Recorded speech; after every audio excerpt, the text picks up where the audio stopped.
Halo guys, balik lagi di Angeling Universe. Setelah beberapa hari ini kita nggak record lagi, kita nggak terusin lagi aplikasi karena gue banyak banget deadline. Jadi sorry, gue baru bisa ada sempat waktu buat terusin lagi. Kita akan terusin dari WA Manager ya, karena terakhir kalau gue lihat di playlist itu gue ngoding buat UMKM digital, jadi kita gantian buat WA Manager. Nah, oke. Di sini di WA Manager ya, kalau kita lihat dari timeline yang kita punya, itu kita ada dua tugas ya. Jadi kalau kita lihat dari tanggal sekarang, video ini direcord di tanggal 4 dini hari. Dan kalau kita mundur ke belakang, kita udah jeda semingguan lebih nih, nggak megang lagi WA Manager.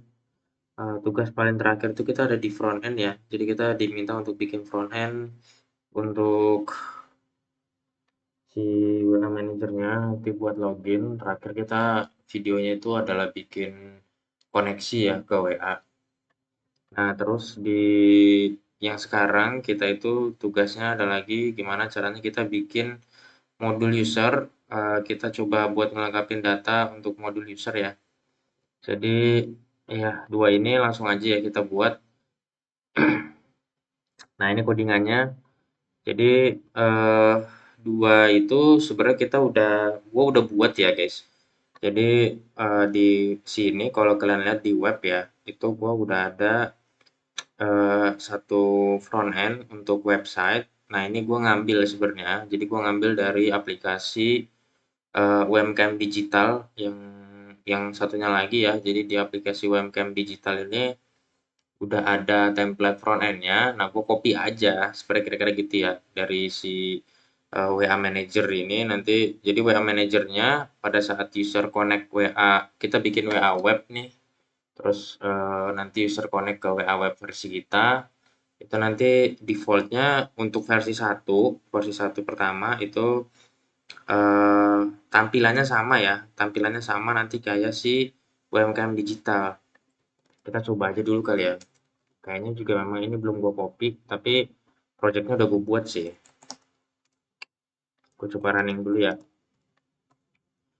Nah, itu dari si tugas satu ya. Jadi tugas yang pertama untuk buat front end kita nanti copy dari UMKM Digital. Nah, terus yang tugas kedua, di sini kan gue harus bikin modul user ya, untuk nanti user login, user dapat akses apa segala macem. Nah, gua itu udah buat custom token guys. Jadi Eee, custom token ini di Express itu kan biasanya kita pakai, JSON Web Token ya. Nah, cuman, kalau di Laravel kita juga biasa mungkin pakai Satum atau Passport atau JWT juga ya, itu bebas. Nah, di sini gue bikin token sendiri. Jadi gue bikin manual token sendiri, gue generate token sendiri. Tujuannya buat apa? Buat unik aja sebenarnya. Jadi nanti orang-orang yang pakai aplikasi kita ini ya, itu nggak apa sih bahasanya ya, nggak akan sama tokennya. Jadi nanti dia nggak akan bisa di-hack lah minimal kira-kira gitu. Secara mudah oleh orang-orang pada umumnya karena tokennya kita beda. Nah ini udah masuk ya, udah masih blank, putih. Oke kita satu-satu aja. Kita mulai dari eh, front end-nya dulu. Gua cari dulu ya aplikasinya buat UMKM digital.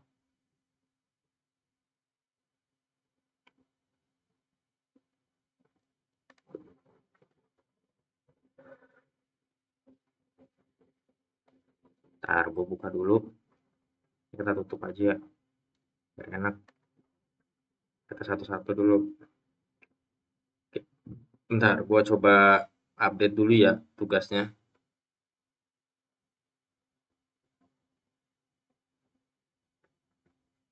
Oke, kita progres ya. Oke, sekarang kita cek di indeks. Nah, di indeks juga belum ada routing, guys. Routingnya, nah ini terakhir nih, routing kita masih baru copy nih. tapi belum masukin ke indeks. Oke, nggak apa-apa, kita masukin dulu ya. Kita berarti pergi ke indeks. Ini versi cepat aja ya, karena kan lumayan PR juga sebenarnya kalau misalnya kita harus ngoding lagi satu-satu. Jadi kalau misalnya nanti kalian mau mau tahu kenapa gue bikin ini maksudnya apa, itu kalian bisa pergi ke UMKM Digital aja ya.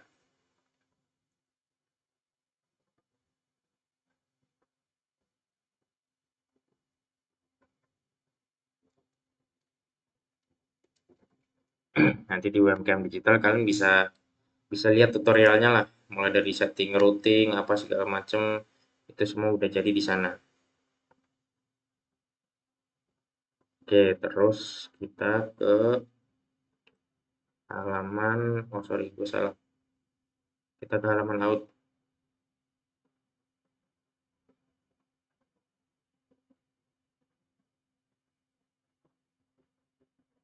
Nah, komponen, oke, komponen udah gue copy semua. Kita langsung copy aja. Oke, nah ini ada cookie. Oh, di UMKM Digital itu terakhir videonya gue udah bisa login. Dan udah diinstal TypeScript cookie juga. Oke, kita install juga ya TypeScript cookie. Karena nanti juga ini sebenarnya kita butuh ya TypeScript si cookie ini. Harus gue geserin dulu nih. Jadi yang kalau di UMKM Digital itu jauh lebih banyak ya codingannya. Jadi nanti kalian bisa lihat aja di YouTube buat video UMKM Digital. Di situ ada udah cukup jauh lah kalau untuk yang front end ya. Tapi kalau yang UMKM ini memang baru gue pegang lagi, jadi belum begitu jauh. Tapi kita copy-copy aja lah biar cepet. Kita coba ambil router. Oh, dia udah ada router interface. Kita bikin router interface juga ya. Kenapa ini penting ya router interface itu? Soalnya kalau buat router itu kan defaultnya dia pakai function ya, function dan khusus untuk JavaScript sebenarnya. Nah, itu kita karena kita pakai TypeScript dan kita pakainya kelas komponen bukan pakai function, itu kita harus bikin custom manual juga nih buat si interface router. Nah, ini gimana caranya? Kalian bisa lihat ya penjelasannya nanti di UMKM Digital aja. Oke, kita panggil router interface. Ini agak ganggu. Oke, oke ini udah TypeScript cookie dapat. Sip. Sekarang kita buat controllernya login ya, out. Nah, ini kalau yang di UMKM Digital itu kan kita pakai Laravel ya buat autentikasi. Nah, ini nanti sebenarnya kita bakal ada custom ya buat si UMKM karena kan kita pakainya Express ya. Jadi beda. Nanti kita bakal bikin versi Expressnya. Cuman ya tentu ini ya kita tokennya juga custom. Nanti gue bakal tunjukin ke kalian gimana bikin token custom ya. Ini buat autentikasi. Jadi nanti ya kalau kalau out dapat token kayak kalian biasa pakai Saktum lah atau pasport atau JWT. Kita coba cek ya di webnya, refresh. Nah, ini udah masuk ya. Oke, cuman di sini ini cuy, apa sih namanya? Font. Kita butuh font. Kalau di UMKM ada font, di sini kita belum ada font. Kita ambil font. Nah, di aset ya. Nah, kan bener kan kita punya font, kita akan ambil font, kita bikin satu folder namanya aset. Ini kita copy aja biar nggak usah lama. PR juga soalnya nanti kita bikin lagi folder image. Ini buat nanti logo-logo lah ya. Oke, terus kita masukin fontnya ke index CSS. Oke, jadi kalau kalian bingung, pokoknya kalian lihat aja di Webcam Digital ya, udah gua upload di YouTube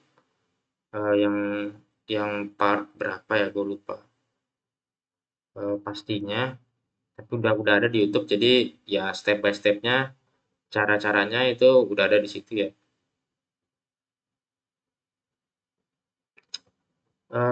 Oke, kita pergi ke Tailwind config sekarang. Di Tailwind config kita tambahin untuk fontnya.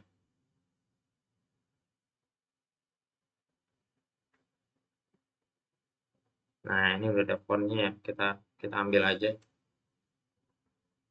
biar nggak lama. Oke,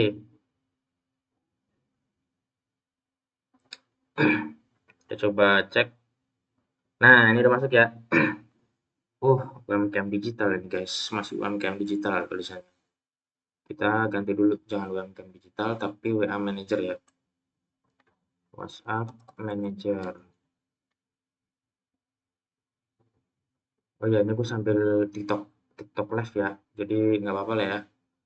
Gue nanti lagi check out ini dulu, apa kamera ya, buat webcam gitu. Jadi nanti gue bakal coba open webcam guys, buat di video selanjutnya ya.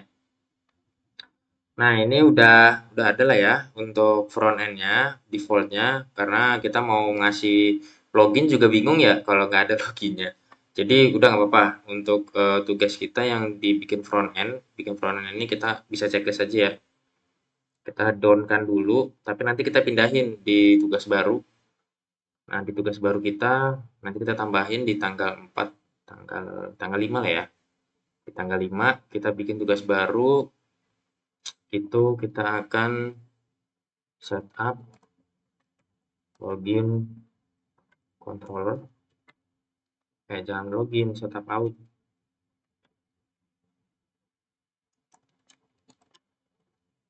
Oke, lengkapin semua function out dan tes. Oh, ini aja dulu satu-satu. Kita pecah di tanggal 5, eksekusinya terakhir tanggal 5, statusnya belum mulai. Nah, sekarang kita di tanggal 6-nya kita bikin lagi satu lagi, itu untuk testing ya. Testing setup out di FE.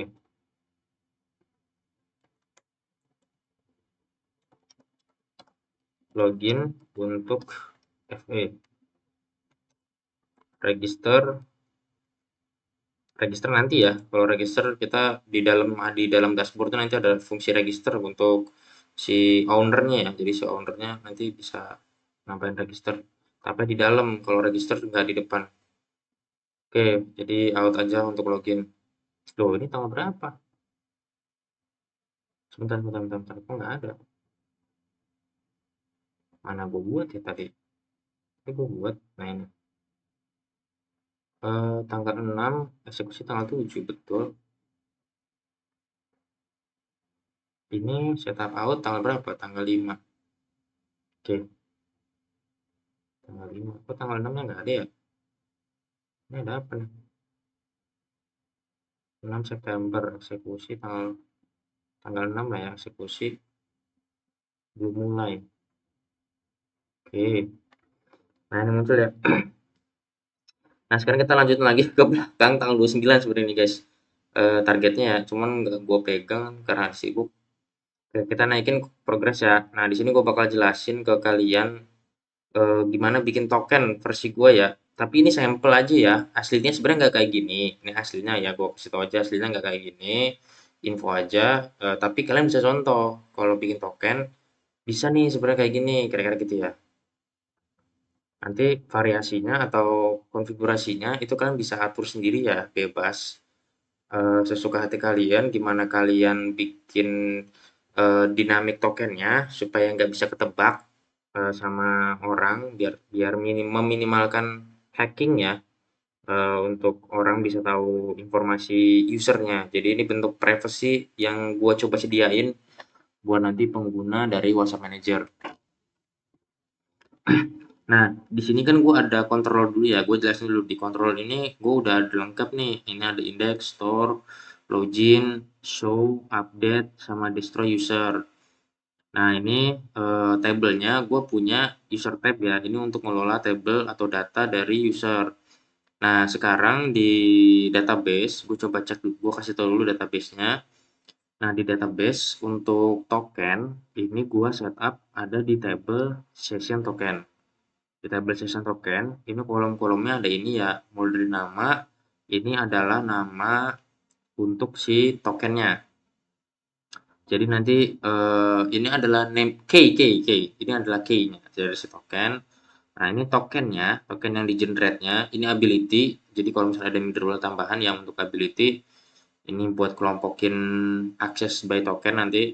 Nah, ini ada valid. Jadi valid atau enggak itu ditentukan antara satu atau nol. Jadi kalau satu artinya valid bisa digunakan ya. Tapi kalau misalkan dia udah nol, itu dia nggak bisa digunakan.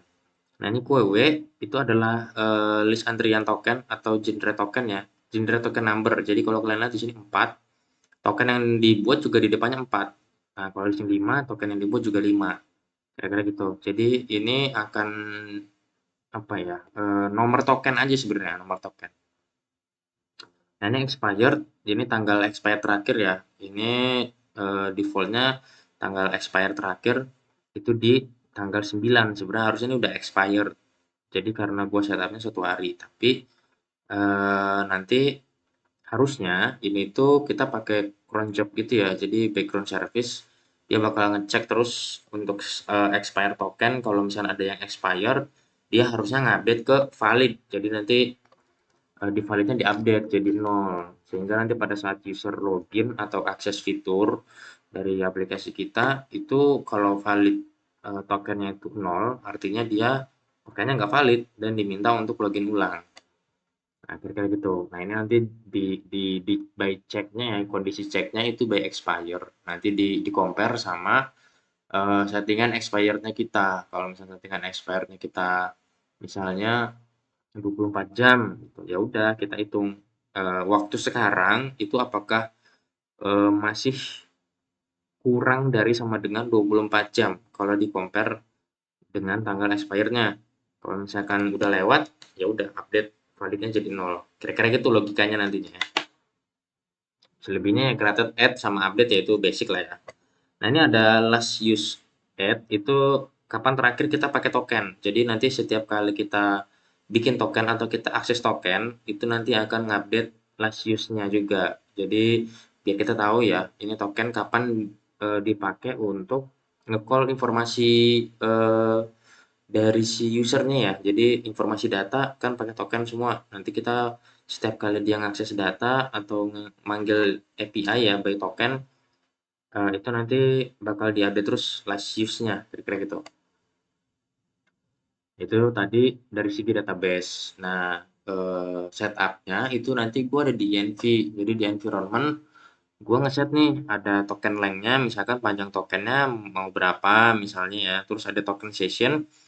Token session ini adalah nama table yang nyimpen token. Oke, nama table yang nyimpen token. Dan ada token expired, ini millisecond ya hitungannya. Jadi token expired ini yang tadi gue bilang, ini sebagai acuan untuk ngecek expired date-nya itu di-compare sama token expired. Kalau misalkan lebih dari tanggal sekarang, berarti harusnya udah expired. Nah, ini token outable. Jadi ini kita punya token. Nah, token ini dipakai untuk akses data apa sih? Nah, datanya di sini tabelnya kita kasih tahu ya. Jadi token ini dipakai untuk akses table user. Nah, makanya token out table-nya itu adalah user. Kayak gitu. Jadi kalau kalian punya nama table-nya user doang atau enggak users atau enggak apalah gitu. Pengguna misalnya atau apa, ya udah kalian tulis aja di sini. Ini untuk table informasi usernya. Nah, ini token key. Jadi token key ini adalah key token ya. Nah, ini key token bebas. Kalian mau mau bikin key tokennya itu apa? Kira-kira gitu. Nah, sampel token yang udah gua coba bikinin ya buat kalian itu contohnya aja ya. Contohnya yang mungkin kalian bisa coba ini untuk yang basic. Nah, di sini ya, gua ada provider out. Jadi di provider out ini, kalau kalian lihat, gua ada fungsi hashing, sama decrypt hashing, sama attempt, terus ada user, sama ada generate token. Oke, gue coba jelasin ya pelan-pelan. Jadi, gue bikin di sebuah kelas, nama kelasnya out. Nah, ini buat gue ngelola token, buat nanti login. Oke, di sini kalau kalian lihat ya, untuk out token itu gue coba bikin koneksinya dulu, koneksi ke database. Ini gue bikin terpisah ya. Sebenarnya ada connection lagi kan kayak yang udah kita kemarin buat. Cuman gue bikin terpisah. Kenapa? Karena ya tentu khawatirnya gua atau orang lain gitu misalnya ya mau coba bikin generate token koneksinya secara folder itu nggak sama kayak gua. Nanti kan susah ya manggilan. Jadi gue bikin manual aja sendiri lagi, bikin manual lagi di dalam out.typescript-nya ini. Nah, ini versi TypeScript ya. Kalau kalian pakai JavaScript harusnya jadi lebih mudah. Kalian bisa tiru aja kalau pakai JavaScript. Tapi kalau pakai TypeScript juga ada. Kira-kira kalian bisa tiru kayak gini. Ntar gue nyalain rokok dulu.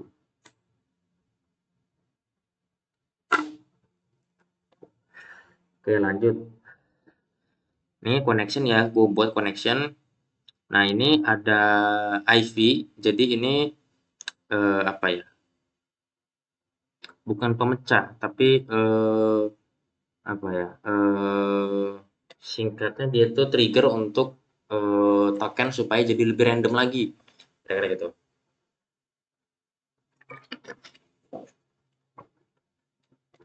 Ini variasi tambahan supaya token yang dibuat nanti jadi lebih random lagi.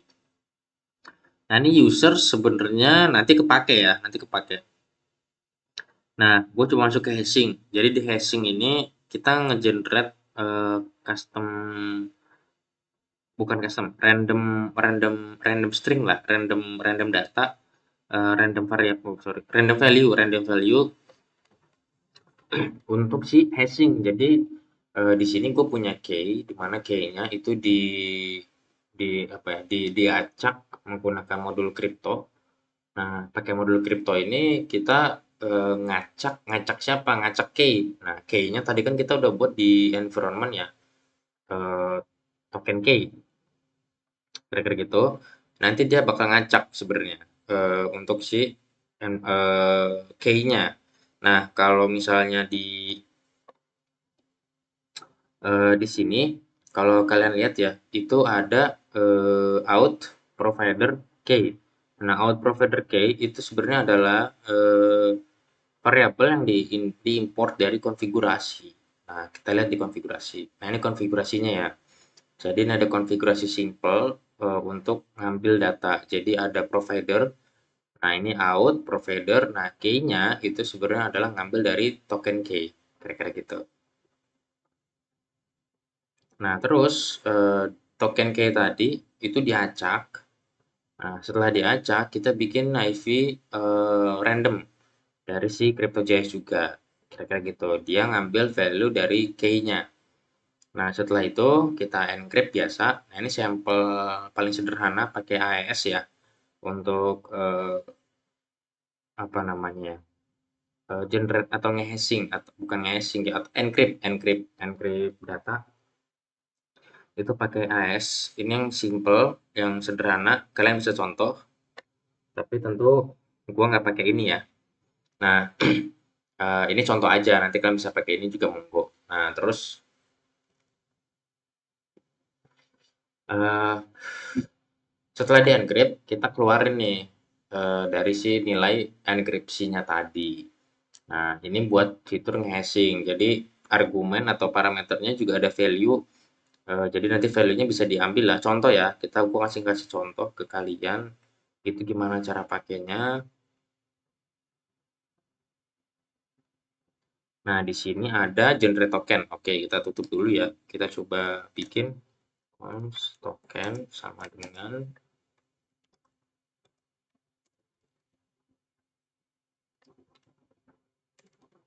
ini gua ngasih contoh hasil ya, hasil dari si hashing-nya tadi. Misalnya Angelin Universe. Oke, kita coba keluarin nanti ya si tokennya. Tapi kita jalanin dulu nih.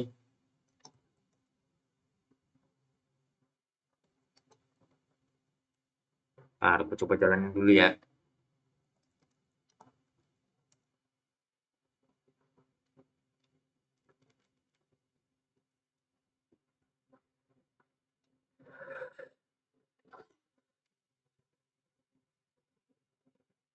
Tar. Ini kok gua ngeburem gini ya?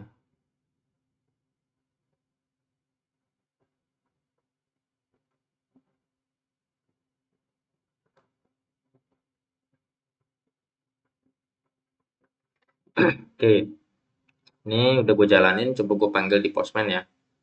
Di sini index ya, ini function index. Gue coba running, send. Nah, ini adalah hasil dari hashing. Hashing yang tadi udah kita buat, itu hasilnya kayak gini guys. Jadi, ya hashingnya kira-kira kayak gini. Nah, terus setelah di hashing, kita balik lagi ke provider, itu ada namanya decrypt hashing. Nah, di decrypt hashing itu adalah ngebalikin, ya kira-kira gitu, decrypt, yaitu dia ngebalikin nilai asli dari token yang udah kita buat. Token yang kita buat kan sebenarnya kayak gini ya, ini hasil token custom kita sendiri. Nah, gimana caranya token custom kita sendiri ini, itu kita balikin ulang nilainya, kira-kira gitu. Nah, itu ada di fungsi decrypt hashing. Nah, di decrypt hashing itu kalau kalian lihat parameternya cuma ada hashing. Nah, hashingnya ini nilai siapa? Hashingnya ini adalah nilai dari tokennya ini yang udah kita generate bikin sendiri tadi. Nah, untuk key-nya juga kita pakai key yang sama pada saat kita melakukan hashing supaya matching ya. Jadi kalau kalau key-nya beda, ya dia nggak akan match sehingga nanti efeknya eh, data tadi ya, hashing tadi itu nggak akan bisa dibalikin lagi jadi nilai aslinya. Nah, untuk key size-nya juga kita bikinnya sama, kira-kira gitu. Jadi secara aturan kita buat sama. Kita coba ngambil contoh ya. Ini untuk hashing, dia udah nge-hashing, terus kita coba nge-decrypt lah. Habis di-hashing kita decrypt. Nah, logikanya kalau misalnya kita udah di-hashing jadi token baru, terus kita decrypt ulang atau ngebalikin lagi nilai aslinya, harusnya nilai aslinya jadi Angelin Universe lagi. Kira-kira gitu ya. Kita coba cek apakah berhasil codingan gua. Nah, dia balik lagi ya, jadi Angelin Universe. Artinya, dia setelah dilakukan generate token atau hashing dari nilai Angelin Universe ke random string tadi, dia dibalikin ulang. Nah, dengan fungsi decrypt hashing. Sehingga nilai dari si Angelin Universe itu bisa balik lagi. Nah, kira-kira ini udah berhasil dari si hashing sama decrypt hashing. Dan ini contoh aja. Nah, terus ada attempt.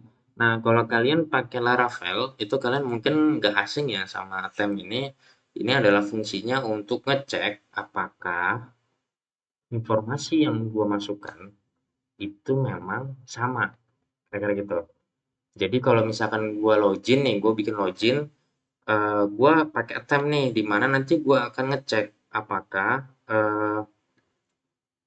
email atau username dan password yang gua masukkan itu nilainya sama. Sama yang ada kayak di database. Misalnya, contoh aja, di sini gua ada eh, login. Nah, login ya. Misalkan gue punya email namanya angelin@gmail.com. Passwordnya adalah pas sama dengan, ini sampel aja ya. Nanti yang akan disimpan di database itu bukan pas sama dengan, tapi udah dilakukan hashing, kira-kira gitu. Kita coba contoh aja ya, biar enak. Kita coba contoh. Nah, di sini gua ada fungsi store. Di sini ada fungsi store di mana gua akan nyimpen informasi user baru ke dalam database. Kira-kira gitu. Nah, kita coba panggil ya. Di sini fungsi store-nya apakah masih ada datanya. Nah, ini masih ada ya. Jadi ada beberapa informasi yang memang variabelnya required di register user ya. Ini anggaplah register user, itu ada beberapa informasi required. Nah, misalkan pasnya gue ganti nih, misalkan, nah kayak gini ya. Oke, setelah gue send, ini untuk nambah data baru, nambah user baru. Nah, user baru itu berhasil disimpan di dalam database. Sekarang kita coba cek di database. Kira-kira datanya jadinya gimana? Di user, nah ini nambah ya, user baru ID-nya 3. Nah, kalau kalian lihat passwordnya, ini passwordnya udah dilakukan hashing atau encrypt tadi pakai sampel hashing yang barusan.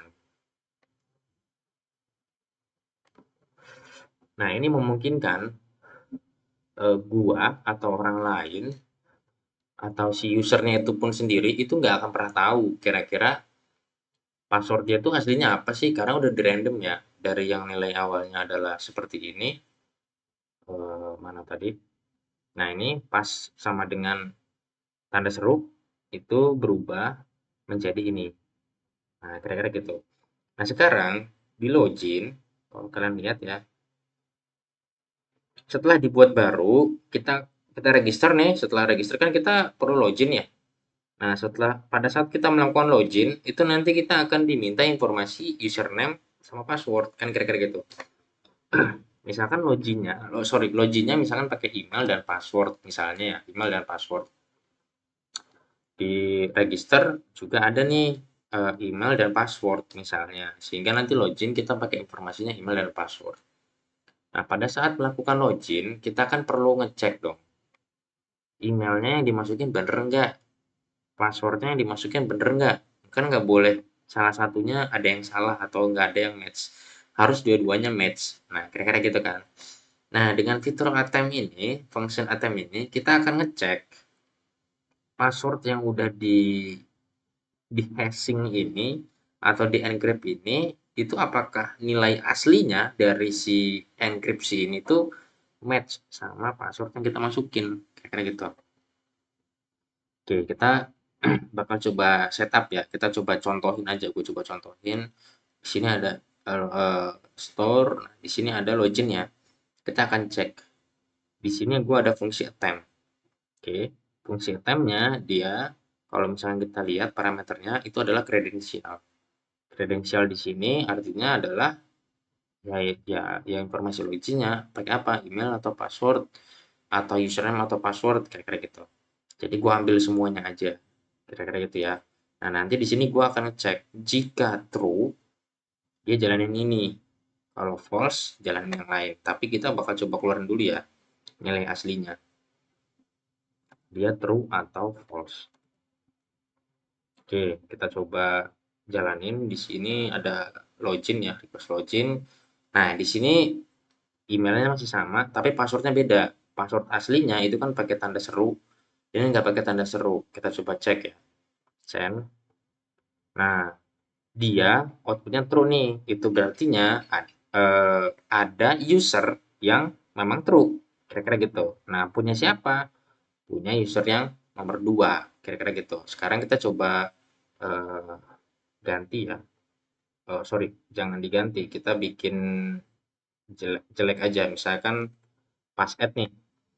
User yang ID 2 itu passwordnya adalah pas sama dengan user yang ID 3 pas sama dengan tanda seru. Nah, kita pakai akun yang lain. Kita coba send. Nah, dia bilang gini, you password not match. Nah, kira-kira gitu ya. Atau enggak kita ganti deh emailnya deh. Emailnya kita ganti aja ya, biar enak ya. Anjlin 2. Nah, sip. Kita ganti Anjlin 2. Nah, oke. Ini yang tadi barusan kita buat ya. Emailnya sebelumnya kan angelin@gmail.com. Cuman udah ada yang punya. Nah, kita gantilah jadi Angelin 2. Nah, Angelin 2 passwordnya itu adalah pas sama dengan tanda seru. Kita coba send. Nah, outputnya true ya. Tapi kalau kita ganti pas sama dengan aja, dia bilang password not match. Nah, itu artinya ya udah passwordnya memang nggak match. Ya karena nggak match, nggak boleh login dong. Nah, kira-kira gitu.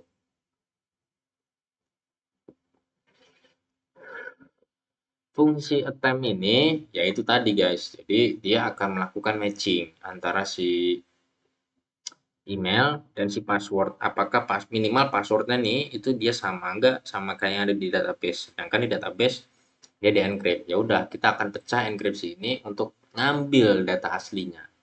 Lalu setelah di-upload, kita akan matchingkan dengan inputannya apakah sama kalau atau enggak.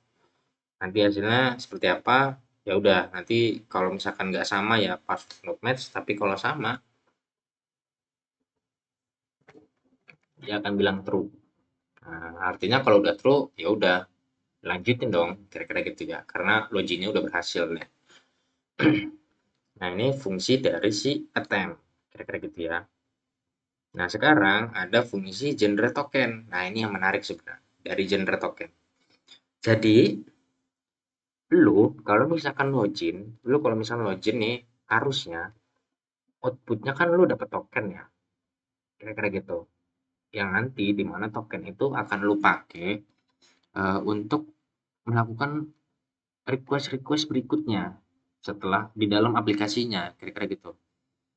Di mana ya kita udah nggak pakai lagi user ID. Jadi user ID disimpan gitu nggak kita nggak pakai user ID. Kita pure pakai token. Nah, ya kalau login berhasil, tadi udah true ya, kita harus generate tokennya dong supaya nanti dapat tokennya, kira-kira gitu. Nah, sekarang generate token kalau misalnya kalian lihat di sini ya, ini ada di index. Kita coba generate token ya. Oke. Nah, sekarang kita generate token. Di sini di generate token itu ada tiga parameter sebenarnya. Pertama ada ID. ID ini adalah ID usernya, ID user ya. Terus ada key-nya. Key-nya ini adalah ya key-nya kita mau mau gini. Misalnya di dalam aplikasi kita itu ada sebuah rules misalkan gitu ya. Di mana ada super user, ada admin, ada karyawan, atau ada member, atau ada guest misalkan dan lain sebagainya lah ya. Nah, parameter pertama adalah ID usernya. Nah, yang kedua adalah key-nya. Key-nya itu nanti kita bisa custom. Di sini misalkan sampel, gue pakai key-nya Angel Universe. Maka untuk eh, seterusnya token itu harus masukin Angelin Universe. Kira-kira gitu untuk bisa dapetin informasi informasi si usernya. Tapi kalau kalian mau pakai gender token atau key-nya yang lain ya monggo terserah. Terus ada ability. Nah, ini tadi ability ini nanti akan fungsinya seperti halnya roles. Jadi kalau misalkan ability-nya dimasukin ya contoh misalnya ability-nya itu apa ya? Misalnya itu super admin. Nah, ability-nya misalnya dia super admin itu nanti dia akan apa ya bahasanya? Nge-guard atau bikin middleware di mana seluruh request yang ability-nya itu adalah di setup ya, seluruh request yang middleware-nya itu adalah super admin, maka hanya token yang ability-nya super admin yang bisa akses. Kayak gitu. Contoh ya, contoh. Misalnya gue punya root ya, misalnya gue punya root, misalnya rootnya itu nama URL-nya adalah eh, dashboard, dashboard ya, misalnya nama URL aja nih dashboard slash index ya. Nah, misalkan kayak gini, di dalam dashboard slash index ini adalah request yang hanya bisa diakses oleh super admin. Misalnya gitu, hanya super admin nih yang bisa mengakses dashboard slash index. Selain super admin itu nggak boleh ngakses, misalnya kayak gitu ya. Nah, nanti di sini kita kasih ability lagi tambahan guys, misalnya super admin. Jadi si super admin aja nih yang bisa ngakses ya. Nah, sehingga nanti kalau misalkan akses token lu itu bukan sebagai super admin, maka ya lu nggak bisa ngakses nih untuk URL root/index, lu bakal diblok, kira-kira gitu. Tapi kalau misalnya akses token lu itu bertindak sebagai super admin, ya nanti lu bakal bisa akses dashboard/index. Nah, makanya di sini ada ability. Jadi ability-nya itu nanti akan di setup. Default-nya dia nggak punya ability, kira-kira gitu. Jadi kalau misalkan lu punya root terus dikasih ability dan di sini gua nggak masukin ability, misalkan ability-nya 0 gitu ya, ya berarti gua nggak bisa dapetin atau masuk ke request itu. Ya kira-kira gitulah lengkapnya. Nanti kalian bakal lihat lah ya pelan-pelan outputnya bakal gimana. Nah, kita balik lagi ya. Cara manggilnya itu seperti ini. Gue manggil function generate token. Di sini adalah ID user. Di sini adalah key-nya. Oke, sampel. Gue bakal manggil berarti ID 2 ya. Ini ID-nya 2. Sekarang gue bikin ID 3 kan. Jadi kita ganti ya. ID 3. ID 3. Nah, kalau kalian lihat di dalam session token. Oke. Di sini udah ada 2 nih. Ada 4 sama 5. Oke, kita coba cek ya. Kita bakal panggil untuk ID 3. Anggaplah si ID 3, si yang tadi ya, barusan ini Angelin 2, itu melakukan nih, Angelin 2 itu habis login pakai attempt, udah true, terus dia mau ngegenerate tokennya dia nih. Nah, dia ngejalanin akan ngegenerate tokennya dia. Oke, sorry, kita lihat dulu. Ada error, dia bilang apa nih? Unique res QW bla bla bla bla bla bla. Oke, dia ada error, kita bakal cek baris 98.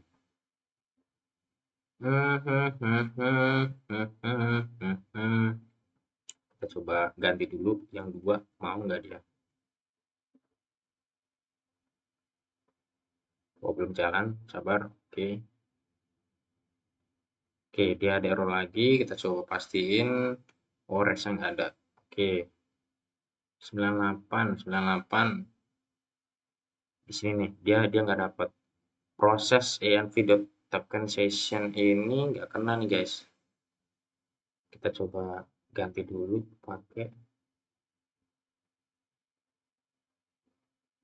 sebentar, proses env bla bla bla, dia nggak kena nih. Tabelnya nggak dapat. Kita coba ganti dulu sebentar.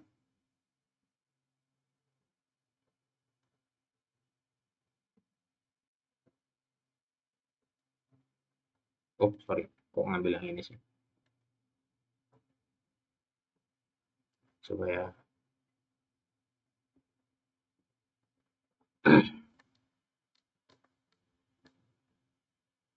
Hmm, dia masih error.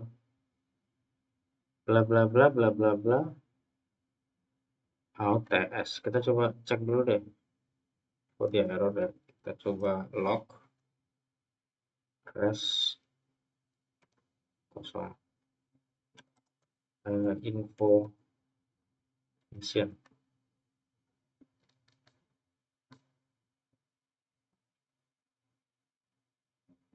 Oke, kita coba running ulang. Kita coba lihat lognya. Oh, dia memang nggak dapat, guys. Nah, kita coba tutup dulu. Kita tutup dulu ya. Dia biar dapat.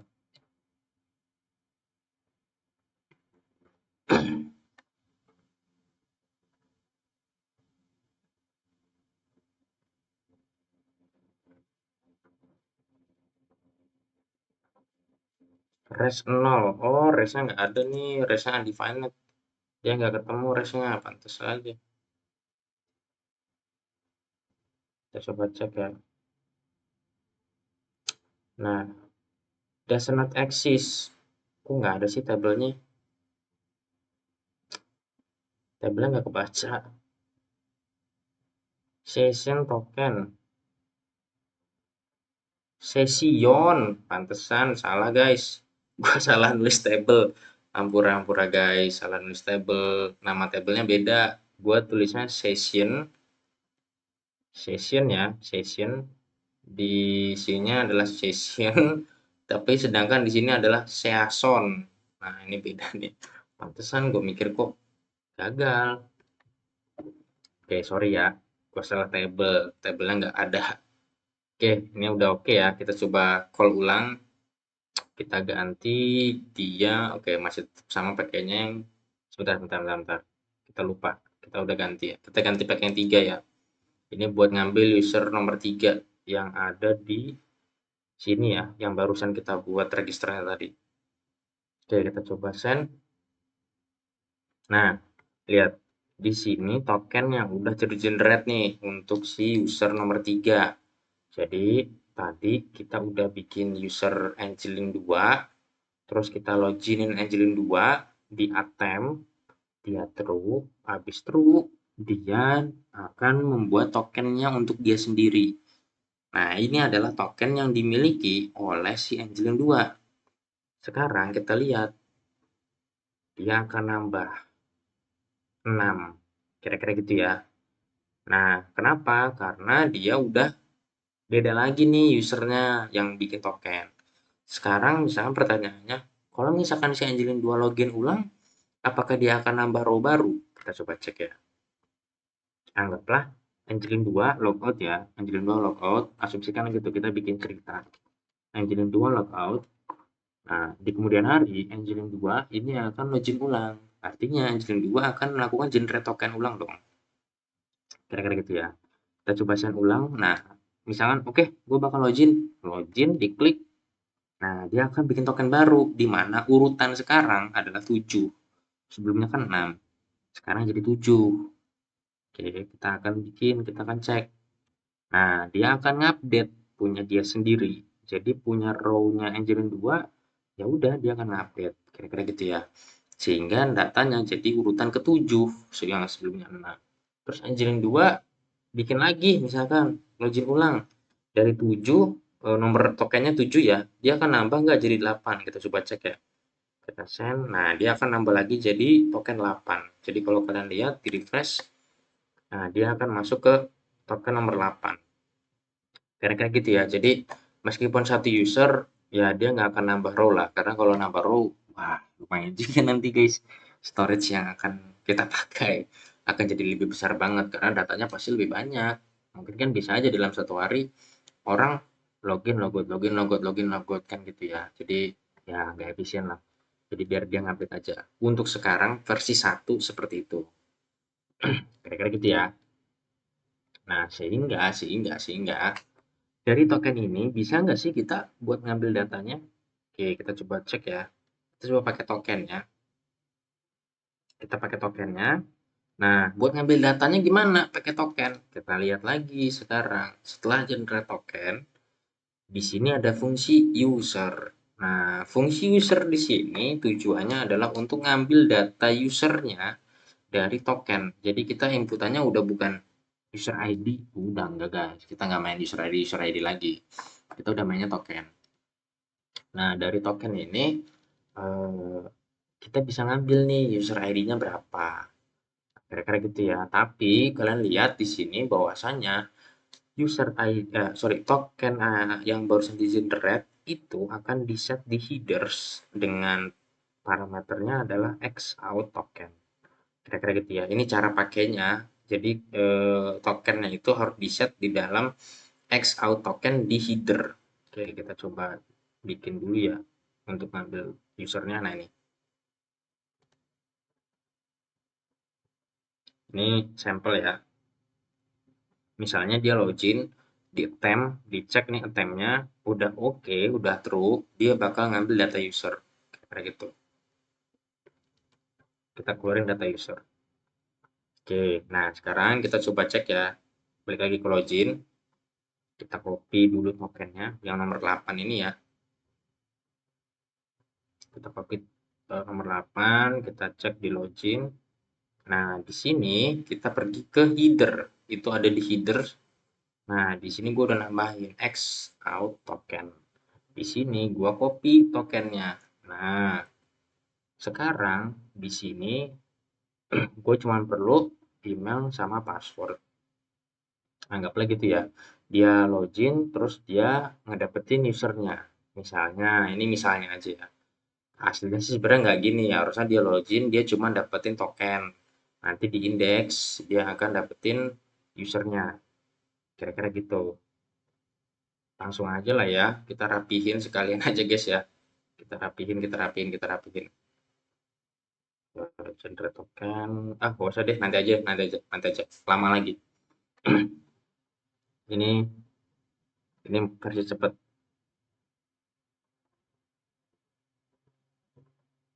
Nah, oke. Kita anggaplah udah login, udah masuk, terus dia ngambil datanya by token ya, yang tadi udah kita set di headers. Di sini token custom punya kita 8 ya nomornya ya. Kita coba send. Nah, dia akan dapet nih data usersnya, kira-kira gitu ya. Meskipun kita hanya butuh token aja, kira-kira gitu.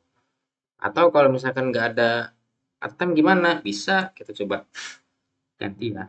Kita coba tutup, kita langsung aja by token. Ini asumsinya misalkan di halaman dashboard utamanya nanti kita mau atau di halaman profile kita mengambil informasi user tapi kita hanya punya token. Nah, di sini misalnya di body gua tutup ya. Yang body gua tutup. Jadi nggak ada. Kita cuman punya kita nonkan aja. Nah, kita cuma punya headers itu dimana punya token doang. Kita send. Nah, dia tetap dapat. Kita misalkan ganti nih tokennya jadi 7. Jadi 7, apakah berhasil? Oke. Oh, dia berhasil, guys. Dia berhasil. Kita coba cek ya. Ini harusnya nggak berhasil nih. Ini dia gagal nih. Dia malah dapat semua. Coba kita coba pastiin dulu apakah salahnya di nomornya atau di variabel tokennya. Kita coba ganti A. Oh ya, dia ternyata salahnya itu ada di nomor token ya. Jadi nomor token ini nggak ngaruh ternyata. Yang ngaruh itu ada di serial token. Jadi kalau serial tokennya gue ganti A, ini kan token aslinya tuh ini sebenarnya. Ini token asli. 8 ini itu hanya penomoran dari kue W gitu kira-kira. Jadi ternyata memang nggak ngaruh nih mau nomornya gue ganti 100, 1000, 0 kek bodo amat. Yang penting setelah di sininya itu benar ya. Jadi yang penting di sininya benar, itu dia akan tetap benar kira-kira gitu. Jadi kalau misalnya 8 gue ganti 100 ya, itu dia nggak masalah ternyata. Nah, dia tetap benar. Kenapa? Karena ternyata di fungsi user tadi dia hanya ngambil informasi yang sebelah sini, tapi untuk penomorannya dia nggak ngambil. Oke, ini jadi PR buat gua. Nanti gua bakal coba benerin ya. Jadi nanti gua akan ngecek WW-nya juga. Kita catat ya, kita catat tugas kita di sini bahwasanya ada bug. Ada bug. Oke, eh, penomor bug token, penomoran token kalau diganti-ganti tetap bisa dapat solusinya di ditingkatkan logik untuk pengecekan nomor token. Oke, kita akan eksekusinya di tanggal 7 aja lah ya, tanggal 7 guys. Jadi itu nanti aja bugnya, nggak apa-apa. Oke, kita close, kita masuk ya. Nah, itu ada tambahan lagi bug tadi. Nah ini di bawah. Oke. Sebentar, dia belum di setup statusnya, pantesan. Belum mulai, kita setup statusnya. Oke, biar dia naik ke atas. Oke, nah di sini sekarang setup out sebenarnya udah ya. Jadi setup out ini ya udah oke lah. Untuk setup setup si out controller karena kita udah punya nih sebenarnya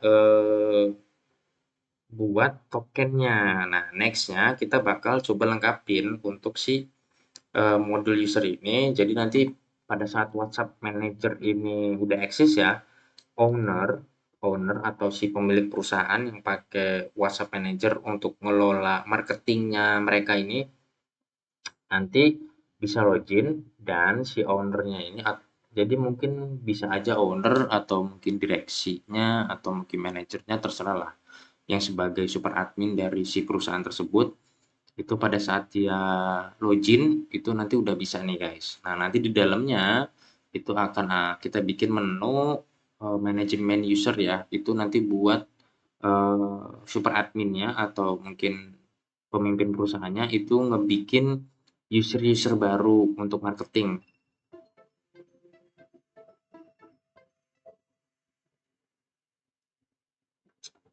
Loh, dia kok nggak masuk sih? Kenapa nih?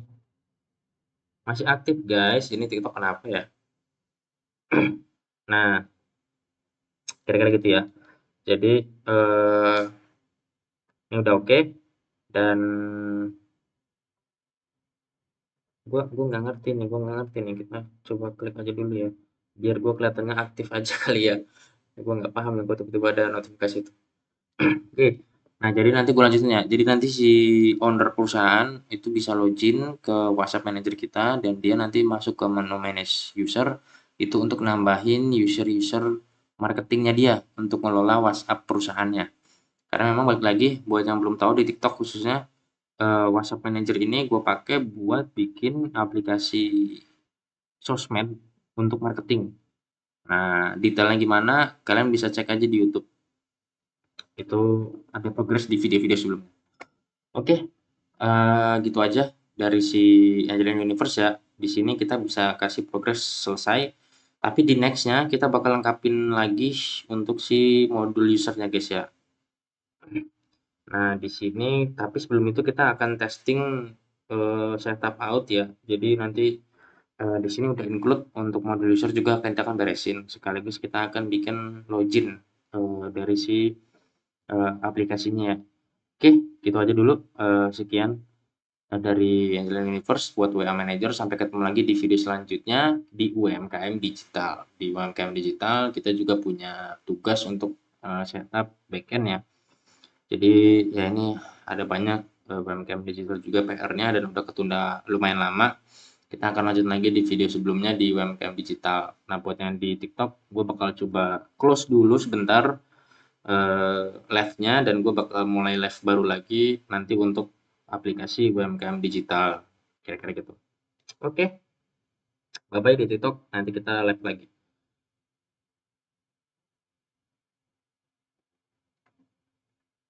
Nah, buat yang di YouTube, oke, gitu aja kali ya dari gue. Bye-bye.